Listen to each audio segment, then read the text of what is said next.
छापा हुआ है जबलपुर में, बिशप के यहाँ छापा हुआ है और अब तक 1 करोड़ 65 लाख रुपए बरामद हुए हैं। सरकारी ज़मीन का भी घपला सामने आ रहा है, कई चीज़ें निकलकर सामने आ रही है, विदेशी मुद्रा भी बरामद की गई है।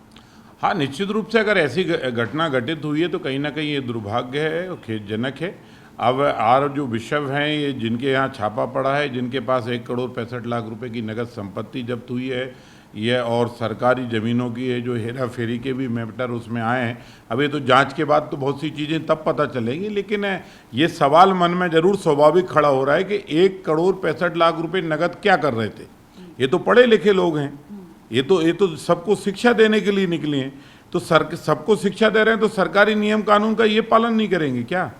सरकार ने जब इस तरह की इतनी रकम रखने के लिए साफ मनाही की है तो इसका मतलब ये नंबर 2 का पैसा है, काला पैसा है। या तो इस पैसे की कोई हेरा फेरी होती है, या हवाला कांड होता है, या इस पैसे से गरीब आदिवासी, अनुसूचित जाति या गरीब सामान्य वर्ग का सनातनी है, जिसको पैसा देकर, लोभ प्रलोभन देकर या समय पर उसकी सहायता करके बाद में उसको धर्मांतरण के लिए प्रेरित किया जाता है कि आओ तुम अपना धर्म परिवर्तन करो, तुम हिंदू बनना, हिंदू छोड़ दो और ईसाई बन जाओ, इसके लिए यूज किया जाता है। तो आखिर ये पैसे का क्या उपयोग होने वाला था और ये पैसा आया कहाँ से? और विदेशी संपत्ति है तो वो संपत्ति आई कहाँ से? विदेशी जो रकम पकड़ी गई है राशि, वो राशि कहाँ से आई? तो इसलिए ये तो अब जांच का विषय है। अगर सरकारी संस्था ने चूंकि छापा मारा है तो निश्चित रूप से वो इसके दस्तावेज संबंधित विभागों को कार्रवाई के लिए देगी और हम उम्मीद करते हैं कि न्याय उचित कार्रवाई होगी, अच्छी कार्रवाई होगी और भविष्य में अगर कोई अपराधी प्रवृत्ति लेकर यहाँ पे बैठा है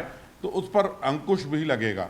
इसलिए इस कार्रवाई सरकार और अच्छी करे, सख्त करे और जिस ईओडब्ल्यू ने छापा मारा है उससे भी अच्छी कार्रवाई की उम्मीद करते हैं। तो ये जो जमीन का मामला भी सामने आया, तो क्या लगता है कि धर्मांतरण करवाया जा रहा था इतने पैसे के साथ यहाँ पर? हो सकता है ना, मैंने पहले बोला ना कि हो सकता है इतनी राशि का हिसाब वो ही बताएं कि 1 करोड़ 65 लाख रुपए नगद क्या कर रहा था, ये वो बताएं। हमारे हिसाब से तो वो धर्मांतरण की इस्तेमाल किया जा रहा था, गरीबों को लोभ प्रलोभन देकर खरीदा जाना था, उनको ईसाई बनाने की कोई तैयारी होगी या किसी दूसरे षड्यंत्रकारी कामों में उनको लगाने की योजना होगी। गरीब का दुरुपयोग पैसे के बलबूते पर नहीं होगा, ये सबको समझ लेना चाहिए।